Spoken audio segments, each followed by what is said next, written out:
445 multifamily properties have been listed in Sudbury. 125 of those have sold. That's it.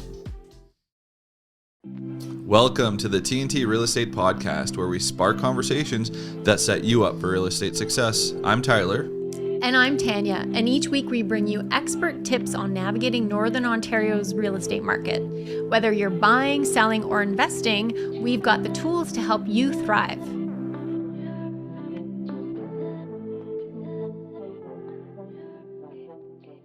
Welcome back to the TNT Real Estate Podcast. I'm Tanya, and I'm joined by my lovely co-host, Tyler. Tyler, how are you today? I am good. I am good. Spring has sprung. I'm tired. Tired of driving. I feel like I can't get everything done today that I need to do. It is insane. Last night we went to a talk. I volunteer on the board of the Rainbow Roots Association. So there was a talk at Ramaco's about doing the Camino de Santiago. Have you ever heard of that? Yeah. It's a pilgrimage. And apparently I have heard of it. Why have I heard of it? Did somebody do it recently from Sudbury? A lot of people do it from Sudbury, actually. So the whole front row was actually people who had done the Camino, and there's different routes you can take. There's one through France and Spain, and then there's one that goes from Portugal to Spain. Right. And then I guess there's probably a Spanish one too. Okay. There's a bunch of different routes, but it all lands in this one spot. Santiago something or other. Right. And so it's a pilgrimage. It was like, a religious sort of pilgrimage, but now people do it like spiritually and backpack it and stuff. That's cool. So are you going to sign up for next year? No, I am not. My son, though, I went with my son, so he's interested and he loves hiking and that kind of stuff. So I think for his graduation gift this year, we'll probably get him some camping gear and things. Oh, okay. I was going to say, what if he wants to take a gap year? What if he listens to our podcast and he's like, oh my God, this is a great, thanks, Mom. Thanks, Mom. No, well, he knows. He's going to help me pick out his camping gear. That's very important. It's not going to be a surprise. Yep. But so that was kind of cool. But I was there for quite a few hours and did not get everything done. Yep. Yeah. So here we are today. Yeah. Bright and early. Perfect. Lovely. Perfect day for talking about. What are we talking about today, We are talking about multifamilies. We haven't done a multifamily episode in a while. Mm-hmm. So we felt like it would be good to bring everybody. Because I feel like a couple of people that do watch the podcast or have called us about properties are investors. Yeah, absolutely. So I feel like this is going to be enlightening for those people. Yeah, because the market on multifamily changes quite a bit from year to year. And I know we've seen, 2022 and sort of that run up, there were tons of investors coming to Sudbury and buying everything they could get their hands on, bungalows, multifamilies, etc. Yeah. And the landscape has changed now. Has changed a little bit for sure. And I mean, like, I feel like prices are like my investors that flocked here from the GTA when it didn't make any sense to buy down there the ones that have called and been like, we want to liquidate a property, they're still making a good amount, like a great return on their money. So nobody's that desperate to sell. I guess desperate, disappointed on the market. So the numbers are staying stable. It's just the activity is a little bit slower. Yeah, I would say. Okay, so let's talk a little bit. Let's start with the rental demand. Mm-hmm. That's something that we've seen traditionally in Sudbury. We've always had a very low vacancy rate, right? But certainly there's a different story being told throughout Canada and even the province. I think CMHC released a report, the 2025 rental report, and that was put out in December. Yep. And across Canada, I believe the national vacancy rate actually went up significantly. Right. Yeah. It went from 2.2 to 3.1. Yeah. So it's moving up, quite a bit. And I when I listen to podcasts from, people in the GTA or Vancouver, wherever they're from, they're saying, prices are going down, especially on the rental rates. Yeah. And I feel like Sudbury maybe decreased a little bit from like peaks, but our rates, CMHC released that our vacancy rates actually dropped. Mm-hmm. So they went from 1.4% to 1.1. I know it's always, I feel like always, I can say always, but always been below 2% in my mind in Sudbury. But to hear that it was 1.4 and went down to 1.1% vacancy rate, there's so much demand for rentals, and renters are really competing for these properties. Mm-hmm. And just to put that into perspective for somebody listening, CMHC says that there are 13,396 purpose-built rentals in Greater Sudbury. And so 1.1 of those would equate to 147. So 147 units are on the market for rent out of almost, well, I guess I shouldn't say almost 14,000, but almost 13,500. That is crazy to me. That's because a healthy vacancy rate would be like 3% or so, right? So you sort of have a little bit of balance there between the demand and the supply. But here we are with very, very low supply and such a huge demand. Yeah, so the rents are obviously following that number. And I feel like in my personal practice, I feel like rents went down, but CMHC kind of says otherwise. So that says the average rent went from $1,356 to $1,482. So almost a 8% jump in 1 year. National rent growth on a 2-bedroom was 5.1. So we're increasing on that. And then the median Sudbury rent is $1,500, a $1,500 rent, which 5 years ago was about $1,000. Yeah. So that's a 50% increase. Right. So I mean, for renters, not necessarily good news, but for landlords, this is, it just shows how strong investing in Sudbury actually is. Yeah, it makes it difficult for renters, right? I mean, you think, what's the average person getting for a raise from one job to the next, or even in their employment if they're employed full time, right? It's really, really challenging for people to rent properties with that basic rent being $1,500 now. So that's the demand side. And so if we sort of switch gears and look at the actual sales data, right, how does that translate to what we're seeing in the rental market? Okay, so I pulled every data set that I could find, and it was basically the whole like last year. So basically June 1st, we're end of May right now when we're filming. So basically June 1st, 2025 to June 1st, 2026. So it equals 445 total listings.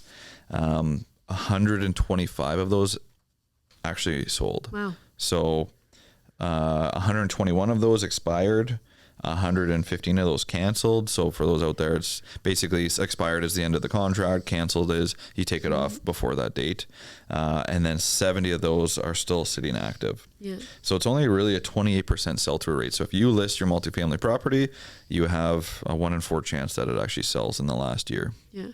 It sounds like to me the story could be that perhaps multifamily sellers are being a little too ambitious in their sale price, right? They have a certain net operating income, or they have a certain income that they want to generate for selling. Yep. So they're going to sell at X price, or they're just going to hold it because they're still generating quite a bit of revenue. Yep. I think that's what we've been discussing sort of in the office, talking about our investors and where they're at. And if they can find a buyer at a price, which is still actually a good buy for a buyer, they're going to make money and cash flow on the property, but they're not really willing to come down because they're still sitting pretty month to month. Yeah. And I feel like a couple of my clients recently, we'll list at this price. It's still cash flowing for me, so I don't really care. I would like to move my investment somewhere else.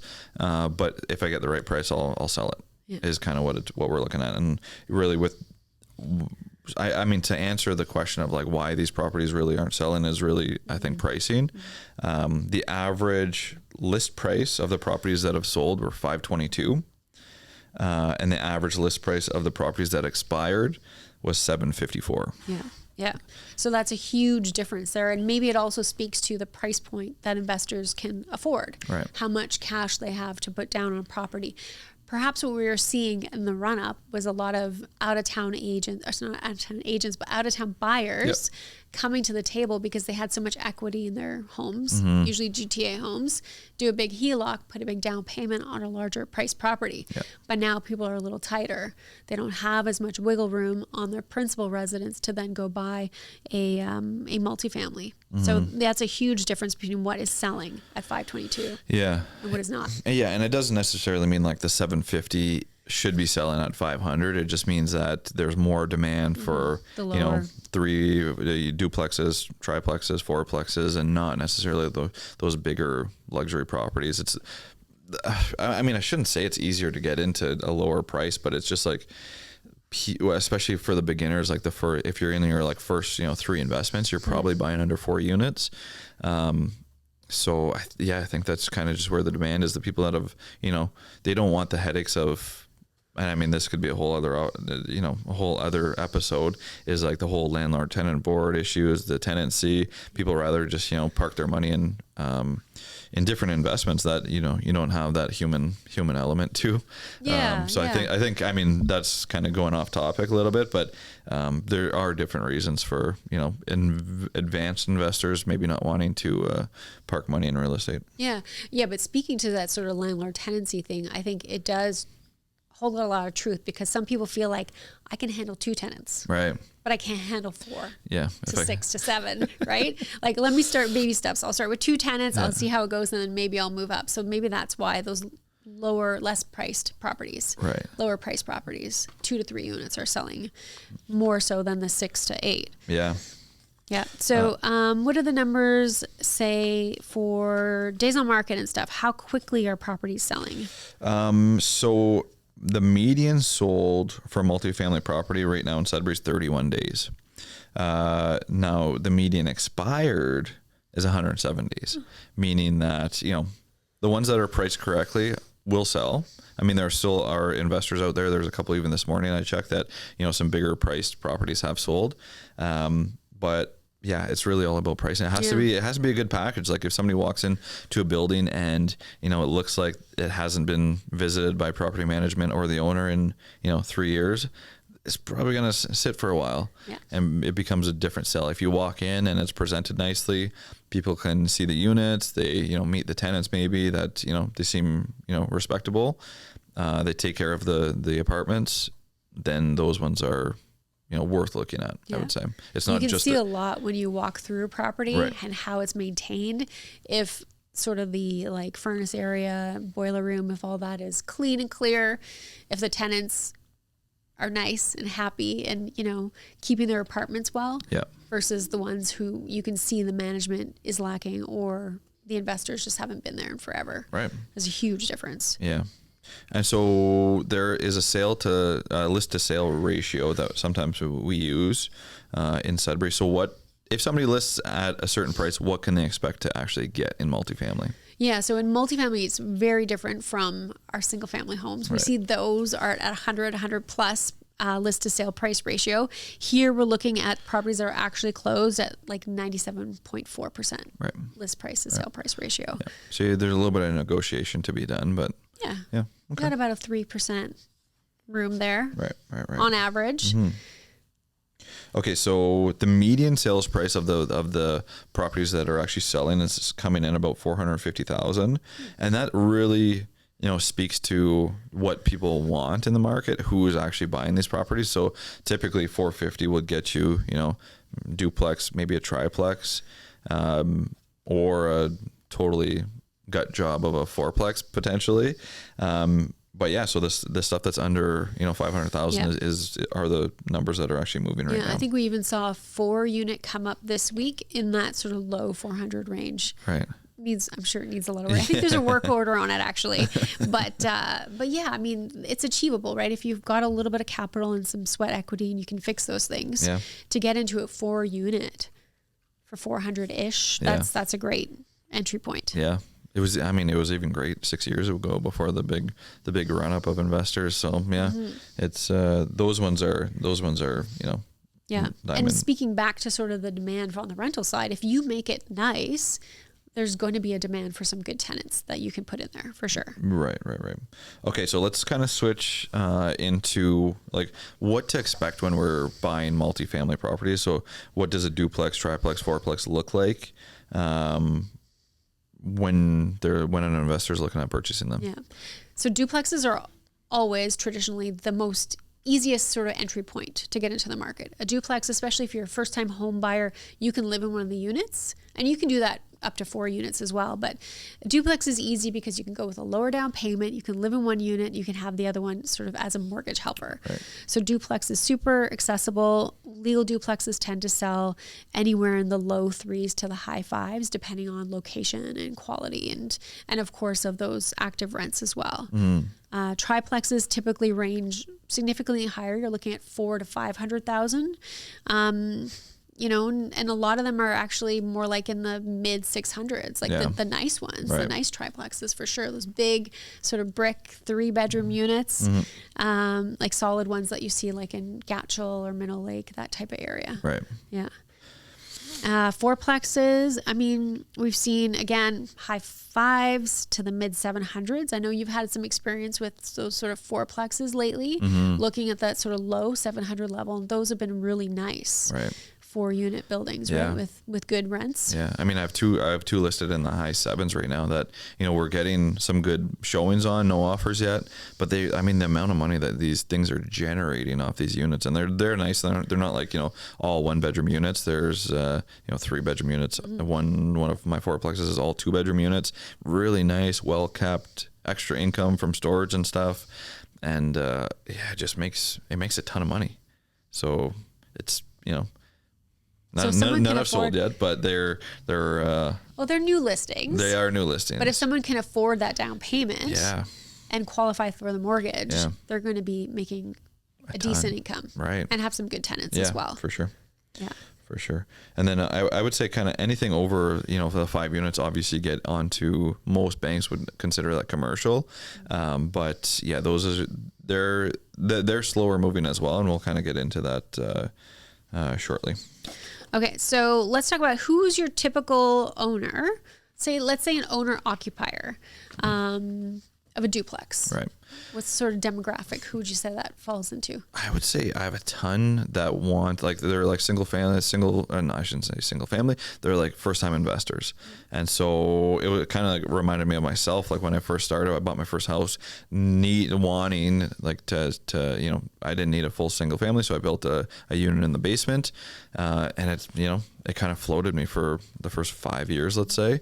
But yeah, I mean, with all the podcasts, with, the education out there, I feel like there's a huge wave of, investor minded, young people coming up. So I would say the first segment, especially owner occupied, would be like the 20 to 30, 35 year olds that are kind of single. They're looking for their first thing, or they're moving in with a partner. And it's, they want to live for free for a while. It's a good way to sort of get on that property ladder as well. I know in other markets, it's almost unattainable to have that sort of entry price point in that sort of, let's say, below $400,000 level, where you can even have another apartment to help pay the income. Right. It's so unique to our region. And I think it's a great opportunity for young people to get right into the market. Right. Okay, so for first time investors, how's the cash flow on these properties? So I would say it was surprising. And like, if you are looking at a property in Sudbury that doesn't have cash flow, you're probably looking at the wrong property, especially currently, even with the interest rates at, 4.5% or 5%. If your property purchase is not cash flowing in your calculator, you're looking at the wrong property. I feel like you can find, even like the high end prices, like the fourplexes, like they're cash flowing even after all, your debt settlement and everything. They make a lot of money. So, I mean, let's say. What are we looking for, like cap rate? I know back in the day, people were like 10%, 8%. Right. Oof. Yeah. So, I mean, I feel like good caps are, especially in Sudbury, probably 7 to 8%, or, I mean, there are a couple that are higher. The higher you get, the less desirable, right, I find. Right. So you might have to go into, a rougher area, or need a real fixer-upper. But I mean, comparing that to, GTA money, you're looking, in Toronto at like a 3.5 or 4 cap. Sudbury, you'd get, if you're not buying at 7 or higher, there's other opportunities out there, I would say. Mm-hmm. Okay. So what's the downside? What's the downside to owning an investment property? The only downside, I would say, currently would be, actually, you know what? I'm going to do 2 different ones. So one is tenant profile. So if you are, or tenant management, maybe I would say, like, if you are going to self-manage your investment, it is, a side hustle for sure. If not a second full-time job. And so you're liable, when somebody calls you at 2 a.m. and their sink is flooded or their toilet's not flushing, you have to go. Toilets always break on a Sunday. Right. On a holiday. Yeah. after hours. Yep, 9 to 5, Monday to Friday. Least convenient time possible. They work perfectly. So I would say that was number one. Number two, it kind of ties into that, but it's just like the whole time management, I would say, would be, you have to do your numbers. You have to, you're the one responsible for, calling the plumbers, calling the electricians, managing that property. So I feel like a lot of people are like set it and forget it type of investors. And that's not what real estate is. Yeah. And I think people forget also, about the increasing the rent every year when you're able to. I know people don't want to do this often, and I think we've struggled and we've lagged. Sometimes we haven't done the rent increases because, we have great tenants, everything's good, but then the property taxes go up, 5%, and then your hydro goes up and your gas goes up and everything goes up, and insurance costs have gone up so high, especially for tenanted properties, even if you've never had a claim before. So, I think it's important that the landlords realize that you really should do that. It's small. It's like usually 1.5% to 2%. The rent increases that you're allowed to do annually. Do it so that you're not caught behind, 5, 6, 7 years later. Yeah. And I feel like I shouldn't say the older generation, but I'm saying the older generation because they've been holding their properties for 20 years. When they want to sell a property and the tenants are still paying $800 for a 2-bedroom, I'm like, yeah, the house is the apartment is great. The building is fantastic. You've done a great job, but it doesn't make any money. So we can't we can't sell it unless we sell it for somewhere that somebody's going to want to take on these tenants. Yeah. And that's not often in Sudbury, I would say. Okay. So now, super easy question for you. Is now the right time to buy a multifamily in Sudbury? It depends. is my yes political no. answer, but yes. Yes, my answer is yes. With an asterisk. I would say yes, it's a great time. The cash flow's there. If your property can cash flow at a 5% interest rate, or there's still what am I thinking of? The stress test. And so, even if it's cash flowing at, stress test numbers, it's a safe investment. It's if it's cash flowing, then you're happy with it. It's structurally sound. You have decent tenants. I think it's a great time to buy. I think if you can afford it, you're mentally prepared for the workload and dealing with tenants. Yep. Go for it. Yep. Yeah. If the numbers say yes, go for it. Yeah. I think it's, I feel like it's low risk as long as you vet the tenants 110% before you put them in the building. Yeah. Vacancy at 1.1, you have rent growth of 7, almost 8% every year. It seems like it is extremely safe. And we're, insulated from the greater economy. I would say in Sudbury, we have a booming economy right now, especially with nickel prices and, mineral prices. So we're not, we don't have a bulletproof vest on, but I think we're pretty safe. Yeah. I think with the low vacancy rate, it would take a lot for that vacancy rate to jump significantly and for investors to be in a difficult position. But right now, there's so much opportunity to get wonderful tenants into your buildings. Right. Okay, so what is the risk that you would be watching for? The Ontario rental policy. They say that it's making it easier and easier for landlords. We haven't really experienced that yet. Hopefully, they came up with the legislation a couple months ago, but I feel like, just with the time, the speediness of the tribunals, it just takes too long. It takes way too long. Yeah. And so that's really the risk. Having a bad tenant is the biggest risk. Yeah. And I would say waiting because depending on what happens with, the world economy and all the different conflicts going on, it seems like interest rates will go down in a year or two. So I would say like if you're waiting for those interest rates to go back to 1.5% like they were a couple of years ago, you're going to be waiting way too long. And if they do go back, you're going to be competing with everybody else.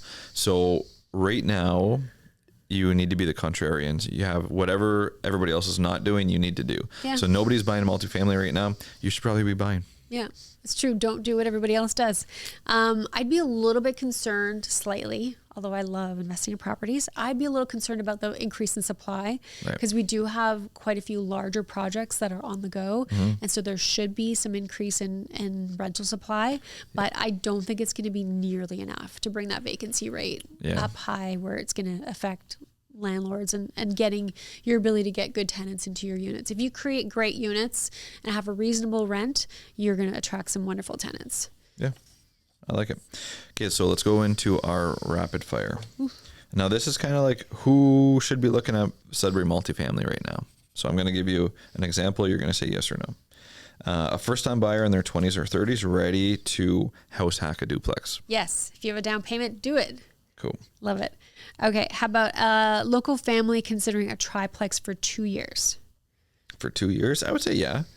I mean, depending on what their exit is, but yeah, if the conditions are, favorable, I would do it. Yes. Yeah. An out-of-town investor with no boots on the ground expecting to self-manage. Ooh, no, don't self-manage. Right. Especially if you're out of town. No. Why would you want to do that? Oh, such a pain. Yeah. No, your place is going to go into disrepair. Yep. Longtime triplex owner thinking about selling. I mean, if they've kept up with the property, if they have, if they're at, close to retirement, they want to, make it easier on themselves. Yes. Is it a good time to sell your mismanaged property? Probably not. Okay. So how about a first-time investor with no reserve and they're fine. They want to buy right at the top edge of their budget. No reserve would have me concerned. Unless you already own another property and you can take like a HELOC or something for that reserve, right? Even then, I don't love it. Okay. So I'm leaning towards no. Okay. Build up your reserve. Yeah. So Tyler, what are your final thoughts on buying investment properties in Sudbury? Okay, so rental demand is at, I don't know if it's the strongest, but it's extremely strong. How can you get under 1%? It's almost impossible. So rental demand is strong. Rental prices keep going up. I would say, and generally, I think it's a good time to sell well-managed properties. And I also think the opportunity for buyers is huge right now. So I would, obviously, multifamily in Sudbury, buyer's market, I would buy. You would buy. I would buy. Let's do it. I would always buy. Let's keep buying. Well, if you're looking to make your first investment in multifamily properties, or maybe you're a seasoned investor, hopefully you got some good information from the podcast. We would love it if you would leave us a comment, tell us what you'd like us to cover next time, and please share it with somebody who's looking for real estate.